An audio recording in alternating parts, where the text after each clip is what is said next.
Welcome, everyone. My name is Alyssa Crabtree, and we are so excited to have you here today. I am with the one and only Ashley Kelly.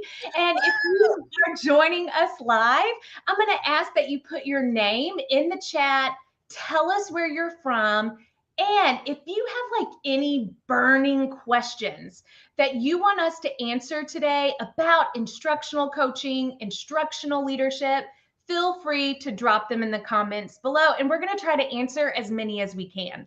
But like I said earlier, I'm with the lovely Ashley Kelly, who is an instructional coach here in Texas. She is also a co-host for the TCT ELA podcast, and she is the founder of the Edu Mom. So Ashley, welcome.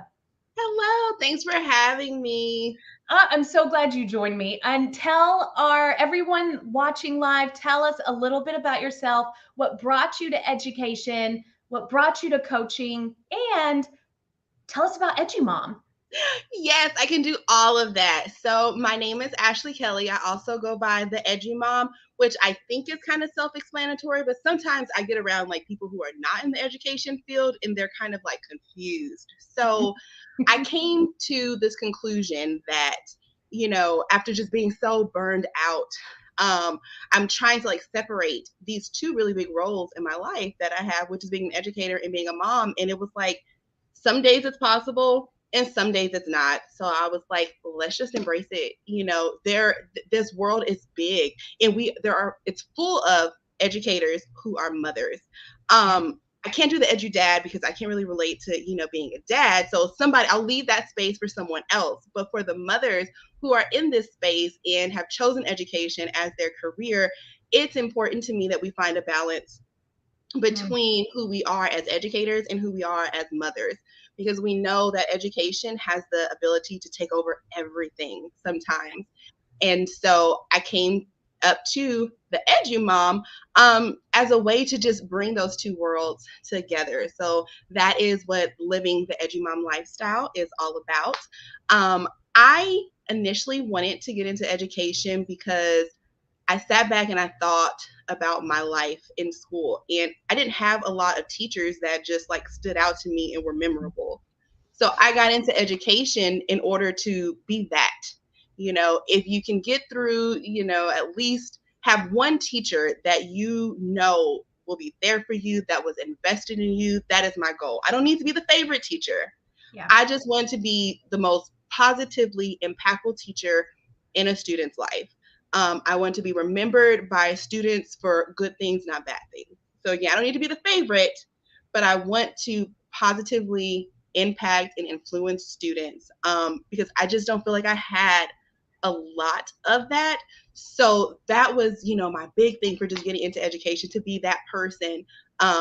Let's try and make this the best year yet. And that's kind of my mindset at the start of each school year. It's like, this year is going to be the best year yet. Every year is the best year yet, because we have that chance to, just make it new and fresh. Yes. And there's two things that you said that I kind of want to unpack. One is just educator life balance, whether you're a parent or not, like just setting those boundaries. How needed is that? And, Yeah. and so my question for you real fast is, what happens when we don't establish those boundaries? We burn out.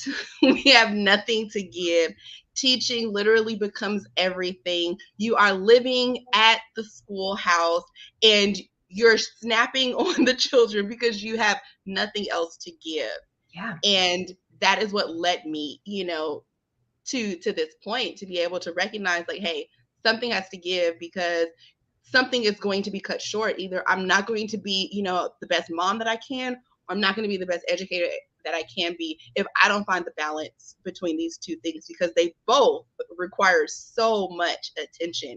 And I also feel like my teacher friends who don't have kids, sometimes they have a tendency to get a little bit more burned out because they don't have to balance, their time between kids, and then all their time becomes teaching. And it's like, we have to live, and it's okay to do so, and you don't have to feel bad because you are living your life and you want to maintain who you are as a person. So Absolutely. And that, kind of segues into the next one because you said, you didn't have to be the favorite teacher, but you wanted to make the most impact.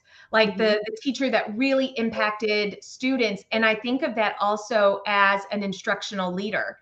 I Yeah. don't have to be liked as far as everyone sees me as their best friend, but I do want to have an impact and have the most impact in their growth goals. And so how do you kind of merge the two of teaching, and then now let's take those strategies into coaching? Um, I go about it like with the teachers the same way I would, the students. You have to prioritize building relationships. Like I can't just go, hey, you need to fix this, and I noticed this, and you did that. It's like, well, wait a minute, I am offended. And I worked with we had a coach come into our school this year, and she was a retired principal, and she talked about like this gold platter, I think it was, and this paper plate, analogy. And at first I was like, where is she going with this? And then, after a little while and I went into a planning, it was like it made sense to me, because teachers come to you in planning with, their gold platter ideas. It's like they put their time and their Mm. effort into this. And then sometimes I may think this, like, you put all your time into this, and this was like the best, that you came up with. And it's like, well, how dare you? That's Yeah. rude. That is offensive. And you shut people down, that way. And so you have to take the time to listen. And so you can't just go in and give your advice, to people without even knowing anything about them. And it really is like putting yourself in their shoes. Like, do I want to listen to someone who, like, you don't even know the backstory as to maybe how I got, here? You don't know that in the beginning, I was scared to even plan a lesson. And now, I've taken a risk and you completely shut me down. And now you've lost that teacher. So Yep. you have to take that time to get to know them and ask them questions and observe them, and don't provide feedback. Ask them how they like their feedback. I do it with students.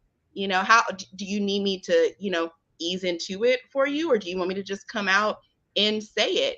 We really approach the coaching role the same way we would as in the classroom. And it's like, I think we assume because they're teachers, they're adults, like they don't have feelings for whatever reason. So it's like, I just come in and tell you what I have to say and leave. No, now they're going to go and they're going to go and they're going to complain to you about the other teachers on the Yep. team. Yep. And depending on how close they are, now you've lost them all. Yep. So you can't get anywhere like that. And I've learned these things from experience. Mm-hmm. Um, Yeah. yeah.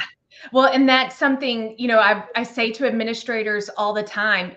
If you are only going into teachers' classrooms once, and that's to do their T test or their formal observation, ain't nobody going to be taking your feedback. Actually, they're No. probably going to find it humorous. And so we're artists. Educators are artists. And when you give me feedback, you're giving me feedback on my art. So I need Yeah. to trust you. I need to trust you. So tell me this. What has been your experiences with coaching in the past, whether you had an instructional coach or, maybe you've heard of other instructional coaches, and how did you take that with you into your role as an instructional coach? Lisa, that's a really hard, that's a hard one. I always like to say, the most positive things, like the greatest traits that I have are the best pieces, that I've taken from my experiences and the people, that I've encountered, whether it's been a whole school year or it's been, a 5-minute conversation. If it was great and I've added to it, like I am just the best pieces of all the best things that I've encountered.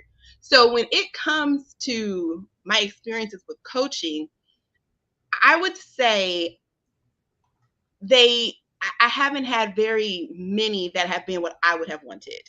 Mm, And so I sometimes, and now that I'm in the role, I can understand a little bit more as to why I may not have, received what I've wanted, because the role is demanding. And I think people assume that because you don't have kids or you're not in a classroom and you don't have grades to, keep up with, you're just not busy and you're not consumed. And that's not the case, especially when you are trying to fulfill this role and do it well. Yeah. It takes a lot of planning and it takes a lot of work to be intentional in this.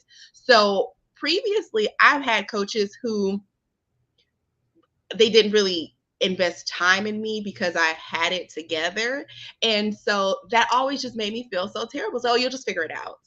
And I know, like, especially in my first year of teaching, like, I really didn't have the support that I would have liked to have had because I had a great partner.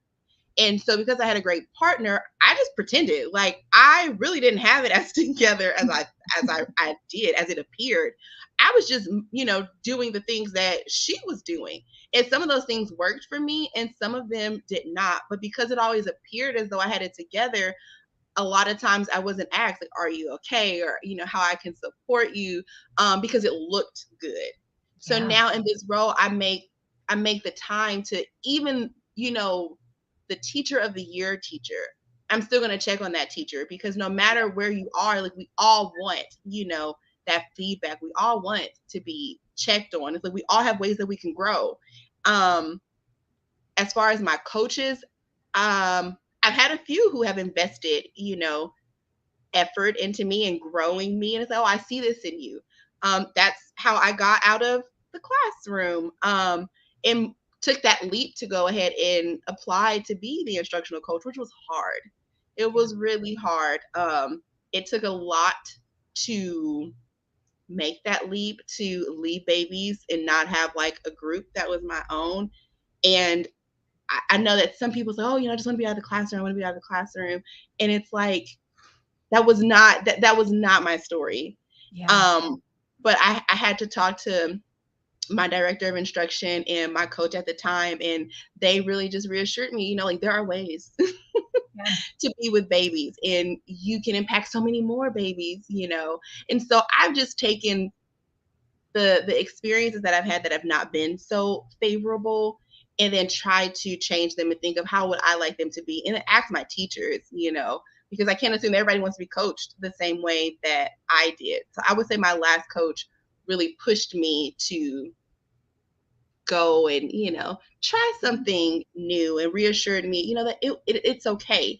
And yeah, I think that's about that on the Well, previous coaches. like some huge gems here because you mentioned um, coaches investing in you. Hmm. And you mentioned finding time to get in the classrooms. You mentioned still like a great coach is going to get to work with kids still. And it might be not directly, but through the teacher and make a larger impact. And then you also mentioned your coaches, like, and which are great coaches, pushing you out of your comfort zone, Yeah. which is a great quality in a coach. But tell me this, how did you find a balance? Because you said it, an instructional coach is not an easy job. And if you just do not go into coaching, if you just want to get out of the classroom, that is not helpful at all, because you will be extremely busy. But how did you find the time to make sure that you were getting into classrooms and really supporting teachers and coaching teachers to help kids? I would say I am a list maker and a scheduler. I was just talking to my best friend about this because we are actually leaving for Florida like really early in the morning. Oh, And so I have a 12-year-old and a 7-year-old. And I was telling her if my kids don't know how to do anything else when they go off to college, they know how to make a list. I can give them the packing list because that is categorized. It has how many of everything everyone needs. You highlight it, you pack it, you move on. Give it to me when it's checked off and it is done. So they know how to make lists. Anything can get done with a list. On Saturdays, they yes. know to pull out the whiteboard and they are writing down who has what chores and they're crossing them off as they get done. So what I haven't really taught them yet, because they don't need to know this part, is that all the things on the list don't always get done. So once they get to, bigger adult lists, we'll get to that. But for right now, all their things, need to be checked off.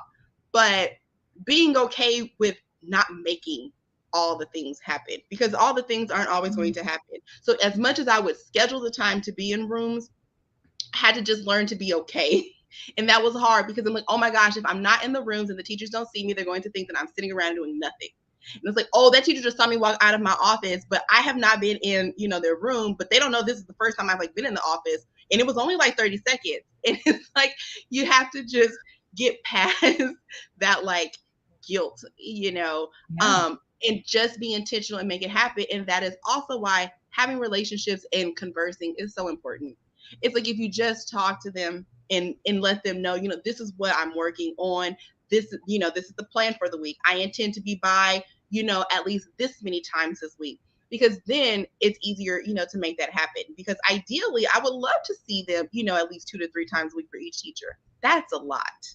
Because you also don't want to just go in to say that you went in. Like you want Yes. to have the time to be there, because otherwise you become that person. It's like, oh, you just checked off a list, because you had to do a walkthrough. And I don't want it, to be that. So you have to have conversations. You have to be open, and just talk to them. They're Yeah. humans, like they understand. And the more you do that, the easier I think it gets. So did I always make it to the rooms when I wanted to? Absolutely not. But I didn't stop trying. So, well, let's, try a different schedule, or, let's, try a different day. And it got a little easier towards the room, but you also have to accept that there are going to be seasons when it just does not happen. When Yeah. we're talking star time, the world is in a tizzy. If it's tail pass time, I'm not present. Yes. So having that understanding too. And it's like making sure that your teachers know, I guess, what is applicable in regard to your day to day. And I just try to be as open as I can with them. It's like, y'all, I'm busy with Telpass for the next 3 weeks. I may or may not see you. I'm Yeah. going to try. I'm going to make it happen, but I may or may not see you, because I didn't know that was, that had anything to do with me. Because I'm like, I coach the teachers. That's not, that's somebody else's work. Get somebody else to do it. Well, no, Mhm. that's Yep. not how that works. So in this role, there are so many other things, that you're responsible for. But the more you have those conversations, the more, the easier it can be. So Yeah. make the schedule and have the list, but also give yourself grace when it doesn't go according to plan. At least you had one. It's better to Yes. have one and not fulfill all the things than to not have one and then just be running around, trying to figure things out. That's hard. Well, let's be honest, in education, nothing goes as planned. So Ever. if something's going to happen, like skunk's going to enter the classroom and they're going to be on lockdown, or someone's going to pull a fire alarm. We know that things are not going to go as planned, but when you are as intentional as possible, great things can happen and things can get done, because as an instructional coach, you're going to be thrown 20 million different tasks. Yes. And when you communicate your schedule and you communicate your purpose for coming in and doing something, it's going to be a lot easier. Schedule, Definitely. schedule, schedule. Okay, so in your experience, what have been some common challenges that coaches face at the start of the school year, and how do you overcome them? Well, I can honestly say I don't know this yet, and I'm hoping that I don't experience it, but I can imagine how it would be, and I know how it was on the teacher end. At the start of the school year, some of the biggest stressors are like not having all of your teachers. Like, I think I need one Yeah. right now, and I'm hoping like, whoo, we've got a good month, before this is really like, oh my goodness, what do we do? Not knowing that, because then it's like I don't know how to prepare you. um I don't know how to prepare myself. And then it's almost like any plans that I make may not even matter anymore, because now I have to change it up. So you Yeah. have to be flexible. Whether you're in the classroom or out of the classroom, you have to be flexible, in any role in education, because as we've already said, things don't always go, they rarely go as planned. There are very few days that are just smooth. So I would say, especially for me, this would be my first start of the year in this role. And I don't know. I'm nervous. I found out today actually that our principal is going to high school, and I am super sad. I'm Oh. super excited for him, but I am like so sad because I'm like, man, I liked this guy and now he's leaving. So that, kind of gives me a sense of nervousness, because I can do all of this planning, but then we may have another person and their vision may be different. So then, everything that I'm planning, to do may not be as applicable, anymore. But it's like, I've also learned just in education overall, like you can't get too attached to your plan or your schedule because it's not just yours. Yeah. So plan it out, and have these ideas and have this vision for how you want the year to be, but then be okay with the fact that someone may, want to change that a bit. And when you can understand that, it also makes it easier to coach teachers, because it's the same as if I go in, it's like you are ready, you've got this idea for this unit, and then I have to point out, well, how does this line up with the TEKS? And now, we have to make some adjustments.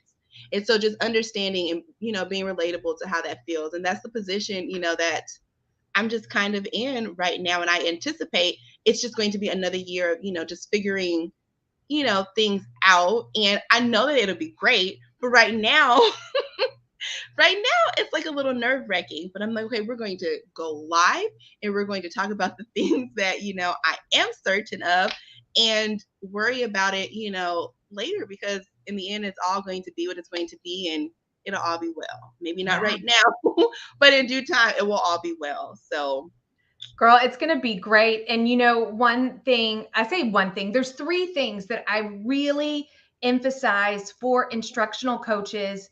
And that is the three C's, as I like to call them, is collaboration, competence, and communication. And I with like that. those three combined, it's amazing. So kind of like talking about the collaboration, coming together with the new Mhm. principal and Yes. defining the role, and coming together with the teachers and communicating clearly the role of the instructional coach, Yes. and collaborating with the teachers on, hey, how do you want to be coached? How do Yes. you want, like all of these things that you had said, but it really takes fostering a community of collaboration, demonstrating your competence, but not Mhm. in a way where it's overly done and things like that, but in a sense of, let me just show up for you. Let Mhm. me show up. Let me question purposefully. Please don't say, well, in my old campus, we used to do this. That's going to shut them down. Shut them down. But I see here, Paula Garcia had mentioned at the end of this comment, she said, relationships are huge. They So, are. instructional coaches, relationships come first. And I'm not talking about best friends. I'm Right. not talking, you don't have to be all lovey dovey. However, you have to foster trust You do. if you want to be a successful coach. And the way you do that is foster collaboration, competence, and communication, and I love streamline. that. We need to put that on a shirt. We can. We can. I will tell you. So, in my course, Launch Your Instructional Coaching Journey, I dive into the three C's, but it really is important. My advice for any new instructional leader, instructional coach, meet with your principal to make Mhm. sure that you both are in alignment of your role, Yes. because that's when all these different, you got to do this, you got to do this, you got to do this, because no one understands the role. Mhm. And then, Ashley, you said it and I loved it. Schedule, schedule, schedule. But I'm going to say communicate your schedule and share Mm. it so that people can see she's doing stuff. Right. Mhm. Yeah, because it can, I've heard it before. Oh, those coaches, they're just collecting data or sitting in their desk. I'm like, oh, no, they're not. Yes. No, they're not. Like some days I wish I could just, sit and breathe, or just give me a class of kids, because I know at least when it's independent reading time, it's going to be a little silent. I can just go confer, with a few kids, and I know what to expect. And I think that is what people don't really understand sometimes about this role, because I know I didn't understand it until it became my life. When you're in the classroom, you know what to expect. Okay, so in the reading world, we have our mini lesson, we have our read aloud, we Yep. have our independent reading and our work time and our small group. And then it just circles. You know what to expect. But in this coaching world, it's not just so, it's not flowy, like that. Uh-uh. It may be a covering a class, and then now I have to go to a planning, and then now I have to put out a fire, and then now I have to, go handle a situation in the hallway. Like, it's not just 1, 2, 3. Like, there's no smooth little outline. It varies. And sometimes that is hard. So it's like, just give me the class some days. Just give me the class, because I know what to expect and I can do that. I can Yes. teach. But, you know, just make the schedule, try to follow it as much as you can. Yes. And be, like you said, be okay that it's not going to go as planned. It's okay. Mm-hmm. Paula said again, like, yes, it's a collaborative effort on your role and schedule. All need to be a part of it and understand it. Definitely. That makes a huge difference. So tell me, what are some key strategies you use as a coach to foster collaboration and build positive relationships with teachers? I would say when I first got into this role, it was so fun. It's like trying to figure out, okay, what can I do? And just trying new things. So I did a chat and chew. And so I just got, a few snacks together. I sent out like a little Google form and, just got to know little things about what do they like? How do they like their feedback? What kind of snacks do they prefer? What kind of drinks, do they prefer? And then we just got together on one of our non-planning days, and we just talked and like let the guards down a little. We don't have to talk about the plans, like who are you as people, and make time to just do that. Yeah. And then meet with them individually, because sometimes people open up a lot more when it's just them, and you may have an assumption about a person based on how they are in a group, and that could be totally different than when they are alone. And then scheduling that time and being intentional to make time to get to know them. What do they like? How do they like their feedback? What do you expect from me? That was one of the biggest things I wanted to understand when I got into this role. What are you expecting from me? Because I know what I would want, but what do you want from me? And how does that look? How often do you want me in your room? Is there a time that you may prefer me to come or not come? And it doesn't mean I'll always be able to, abide by that. But if you know that you're working on something and you don't want me to see you in that process because it may make you nervous, that's fine. And then we can talk about that and work through it. So then as we get closer and we learn more about each other, you'll feel more comfortable with me coming in and watching you, try something new. And so I think just making that time to talk and get to know them so that they will be okay with being vulnerable with you, because it is hard, especially when they don't know what your intentions are, because we want to assume that everybody wants to help us grow. And that's not always the case, unfortunately. Or sometimes the delivery does not make it seem that way. So now I'm defensive and I don't want you in my room at all. Yep. I'm going to put on a show. And it's like, that was like don't do anything special for me. Like I'm a teacher like you, honestly. Yeah. I don't need a performance. Like, I just want to see you and your element. And if there is a way that we can grow from that, then I will help you and point that out to you as well. But just do what works for you. And be okay, with that. Yes. Relationships. This is why relationships are so huge because, and you said the word vulnerability, that Mm-hmm. we are asking teachers to be vulnerable, and principals, you're asking teachers to be vulnerable when you are giving them feedback or you're wanting them to try new things. And let me tell you, if you have not fostered a relationship with these people, they're not going to trust your feedback. And like you said, Ashley, your intentions might be great, but they're not going to receive it that way because we're Right. artists. This is my art. And if I'm going to, I always think of it as a trainer, an athletic trainer, or my workout coach. If you're going to show me a new move and I'm going to look like an idiot in front of everyone in the gym, I have to trust you that it's okay that I fall flat on my face, but I got to trust you.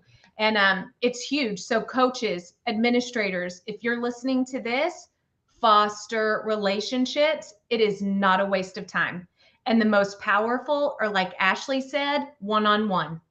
Those one-on-one moments are huge, and they don't have to be long, but they're huge. A little goes a long way because teachers understand the roles of administrators. So I say, hey, if I can give 5 minutes of your time, that's enough. Sometimes I just need to, let a little something off. Sometimes I just want to say how excited I am. There is just, something that I want to share with you, and to just have that time can be life changing. There was something else I wanted. Oh, when I entered this role, aside from building relationships, like I always knew, that was like the thing. Like I have to get to know all of my people, right? I also had this fear of like the teachers, and I've been there of saying, they don't understand because they're not in the classroom, or they don't understand because they taught, such and such years ago. And I never want to be so far removed from the room that I'm making suggestions to teachers that are belittling, that are not acknowledging the roles and the shoes that they have to fill when they are in the classroom. So I'm very intentional about still getting it. I want to model lessons. I want to pull small groups. I want you to model, which means that I too have to model. And being open to doing that. Oh, that's not my job anymore. Like I don't have a class. I don't have to do that. No, I want to do that. And I feel like no matter what your role is, make that time to get into the rooms. Because when you are removed from the classroom, it shows. People know. And it's based on the things that you say and the suggestions that you give. It's like, well, have you sat in a room in the past few years since COVID? Since this, like at any point, have you been in a room, because what you're saying doesn't make any sense. And I don't ever want to be in that position where I am just suggesting, these off the wall things to teachers that I know are more than likely not going to work, and it'll show. So make that time to get into the classrooms, not to just observe, but to fill the role of a teacher. No matter what role it is that you are in, when you are working with teachers, you need to be, there. You need to live in that world. And they will respect that. Absolutely. And I've said it many times, or I've posted about it. Coaches are not impactful if they are not actionable. So if they're not Like model, if we're just talking lip service, it's right. not gonna stick. It's not. We do have a question from Denisha Moore Hall, and she asks, how does this apply to special education or life skills teachers? And so my question, Denisha, is one, thank you for your question, but two, do you work as an instructional coach for special education and life skills teachers? If not, let's also talk about ways that modeling for your students impacts their growth as well. So tell us in the chat, what is your role in special education? As she's answering that, I don't know if she's still here, but as she's answering that, I have another question for you. So, how do you gain trust of teachers? And you've already kind of talked about it with building relationships, but what are some other strategies that if you spoke to coaches today, you're like, you got to do this? What would it be?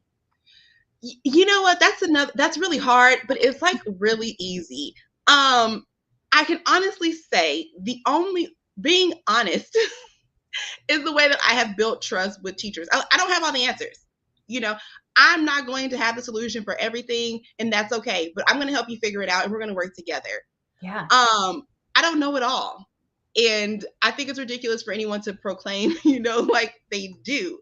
And having a relationship with, like, it all really just goes back to that. And you said it earlier. We don't need to be the best of friends. I just need you to understand that at the end of the day, I'm on your side. If you can defend this decision, I'm going to go ahead and help you defend it. If we can go ahead and make it work, if it is not going to negatively impact children, and there's a little risk that you want to, let's go for it. Yep. And then we can go ahead and, if we can justify the decision, if it correlates back to a T, we can go ahead and make it work. So the only thing that I can say in regard to building trust with teachers is being honest and having a relationship with them, making the time to talk to them and hear them.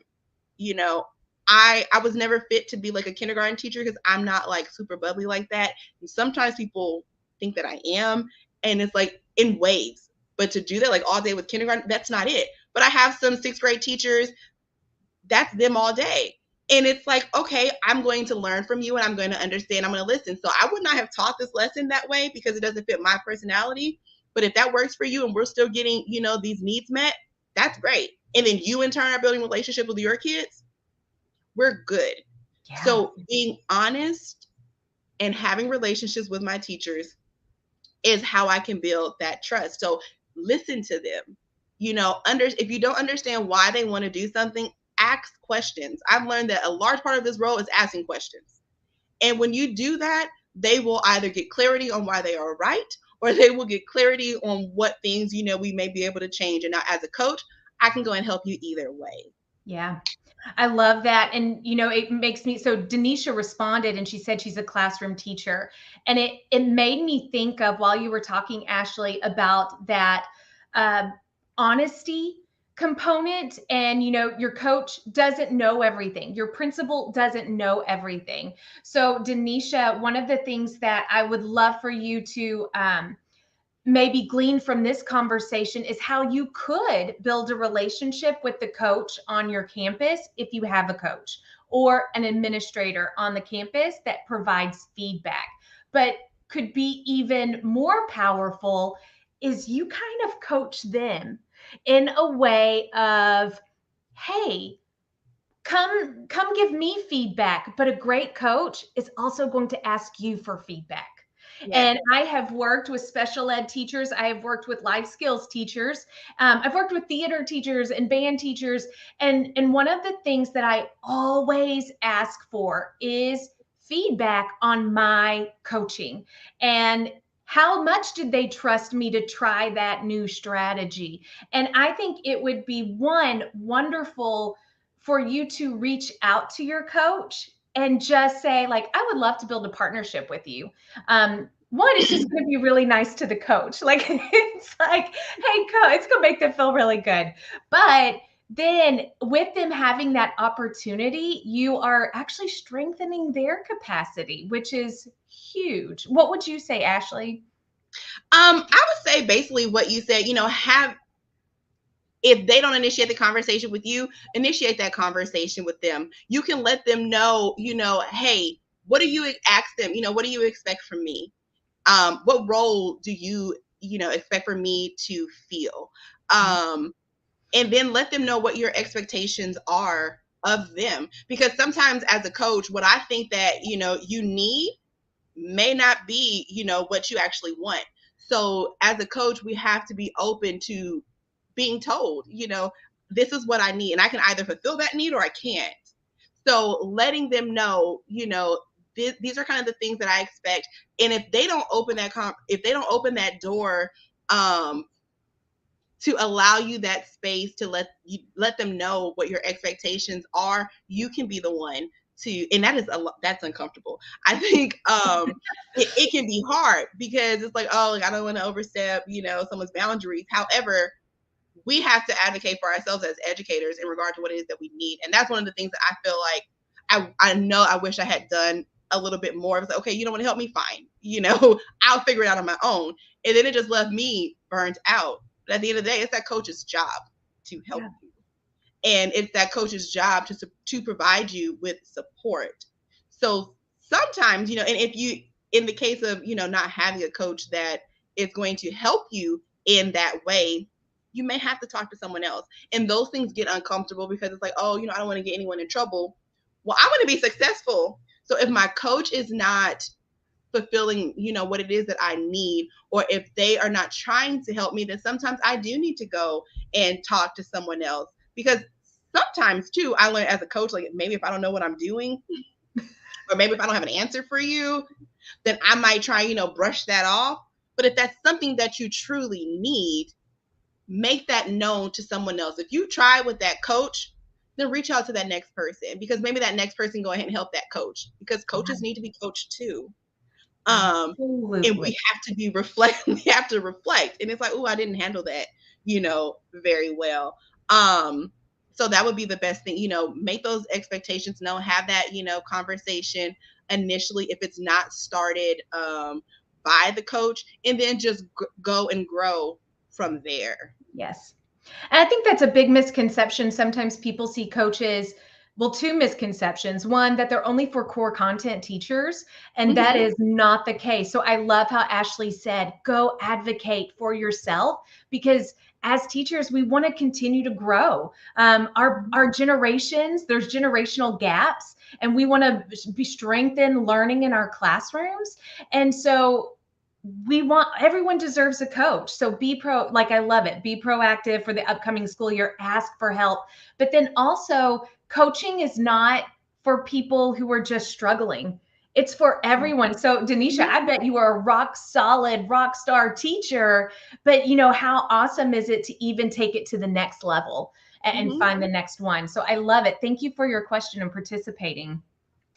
Okay, here's my last question. For our instructional coaches that are watching, what are 3 resources you recommend for them? And it can be books, podcasts, people to follow. What would you say? Okay, so it's kind of tough. Okay, I'm gonna start with the book that really just did it for me as an educator. I read this when we got sent home for the pandemic. We were Uh-huh. doing book studies at school, and it's called Fewer Things Better, I think, by Angela Watson, I believe is her name. And that book just like changed my life. And it's basically about like creating this 40-hour work week and about prioritizing, excuse me, the things that are important. Um, and it basically just made, it was like I felt like I had permission to not get all the things done. Hmm. And that book is what led me to starting my business and just taking that leap in learning how to chill and creating that balance between my career and my personal life. So I would suggest that book to any coach, to any teacher, especially if you're starting out, because if you can start out with balance, it's just it's life changing. So I would definitely say Fewer Things Better. I would also say to check out the TCTLA podcast, Learning and Yearning, because not just because I am the host, but because we do interview really amazing people who are in education, not just, you know, somebody who knows a little something about teaching or, this education world, but we interview people who understand, who have valuable insight for us, and we can learn and we can grow from them. So I would definitely say to check out the TCTLA podcast. Third, oh man, I don't know. Let's see. We've got the book I really like. We've got the podcast. Oh, shameless, not shameless, little plug. I would say check out edumomlifestyle.com. I would definitely say, that's a great place to Yes. go to. I will be launching my membership for educators who are mothers starting August 1st. So whether you are a coach or you are a teacher, it is for you. We will be releasing resources to help you just balance being a teacher and being a mother. And although the focus is on moms, if you are not a mom and you are an educator, it is for you. Awesome. However, the topic of momming is more than likely going to come up because we have to create that balance. My favorite part of the membership is the Lit Lounge, which will happen the second Thursday of every month. And I came up with this idea because I avoided like the lunchroom because it was just so like sad. And it was like complaining, a lot of times it's just, oh, I don't like this. And so where's the solution? So I just wanted to create a safe place to, yes, get the things out, but let's go ahead and talk about how do we move forward. Yeah. Okay. You didn't like so and so. Okay. Well, does this have anything to do with us being a better teacher? No. So we're not going to focus on that. But maybe we didn't like the way something was handled and we just want to get it off of our chest. I wanted to create a safe place to do that and then come up with solutions. How can we maybe not allow these things to affect us so we can kind of change the conversations, that I we are love having? Um, because a lot of time we're focusing on things that don't even matter. We don't need to talk about why so and so wore this to work. That's not important. Okay. We're stressed and we're gossiping about things in this break room that do not matter. All right. Yeah. But I might really need to get off my chest how these kids in my class are just driving me crazy right now in this season. We can go ahead and find solutions to that because that does directly impact our jobs. And I think it's important to have safe spaces to have those conversations because I don't know about you or anyone else. My husband doesn't really care sometimes or understand the teacher struggles. It's like, okay, it's like I told him about my principal. It's like, okay, people move. No, husband, like that was important. Like I loved him. We had a thing, and now he's gone, and I have to make a new thing with a new person. But if I go into the lit lounge and I share that, with my fellow educators, they can empathize with me better than my husband, better than my husband, Really. you know. So that is one of the greatest parts of that membership is that we have those safe spaces that have the conversations and know that because I really don't like my class right now, this is a right now thing. And I Yeah. just need a place to say that and move on from it. So I can come up with solutions to love it again. Oh, I So love that. that's cool. And so, Ashley, they get access to this lit lounge when they sign up for your membership, Yes, ma'am. and they sign up at edumomlifestyle.com. Is that Yes, correct? ma'am, they do. Yes. So, Ashley, tell us one more thing. Where can people find you on social? Okay, you can find me on TikTok and Instagram at Edumom Lifestyle. Okay. Um, and those are my two. I'm not really a social media or I'm really trying to get back into it. And I'll maybe I'll eventually add an Edumom TikTok, but I'm just or not TikTok, Twitter, but I'm not there just yet. So Instagram and TikTok is like, okay, those are my two I can kind of sort of manage for right now. So Edgy Mom Lifestyle at those two platforms. I love it. Ashley, thank you so much for joining me tonight.